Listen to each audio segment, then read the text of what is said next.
Let's talk about Kyle Kinane's new special, Dirt Nap. It is distributed by 800 Pound Gorilla. I bought the special on their website. It was delivered by digital download. It cost me $10. I'm going to be praising not just Kyle Kinane, but also the way I bought the special from 800 Pound Gorilla. Neither entity sponsors me. You can sponsor me by joining my Patreon, and I hope you will. But this is not a paid endorsement, which is not to say that my endorsement isn't for sale. It very much is. Big spender. From my limited interactions with them, I think you should give 800 Pound Gorilla a try. It seems like a great way to pay for stuff that you want to see and then actually download that thing you paid for rather than it being in the cloud, which means that the streaming service can raise their rates or just yank the content you own at any time. We've seen this model before in comedy when Louis C.K., among others, sold his work directly to consumers. Now, you probably think there's going to be a masturbation joke here, but I wouldn't want to use my position to get you to watch some. Not only did I get Kinane's new special, I got some download codes, which I shared with some of my comedy pals, so they got to watch the special too. The whole process was so easy, it gives me some small hope for the future that does my decrepit, blackened roadkill of a heart good. If you saw my Jacqueline Novak critique, you know that I caution against writing giant chunks of comedy, which is advice totally invalidated by Novak's special being an unprecedented and brilliant monolith of comedy. Kinane's not going quite that hard on a single topic in this special, but there are some very long passages skillfully delivered. I like action movies because of the escapism. The dumber, the better. That's how it's plot holes, explosions that don't make sense. Give it to me. Why are you in space? Nobody asked. All right, fine. He's very good at delivering what seems like a single topic that actually has sidetracks peppered into it to keep us guessing.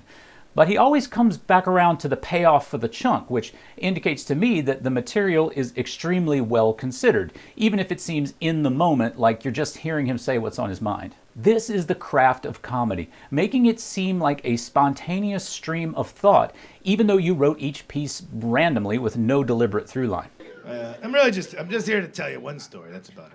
He even gets a little self-referential about that by first complaining about how his mom talks too much. Verbose is not a long enough word to describe how my mother abuses the privilege of conversation. Does it?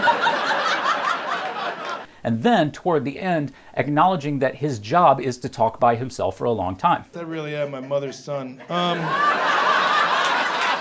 There's a little material up top that touches on the state of American politics and dishes in all directions, but for the most part, this special is proof that you can deliver a good comedy special without being a prick to get more engagement. I prefer to talk about what an artist's work is rather than what it's not, but there are no TikTok engagement or Rogan engagement moments in this special where Kinane takes a shot at women or trans people. At no time does he complain that he can't say any of this or complain that the media isn't treating him fairly. It's just good stand-up comedy.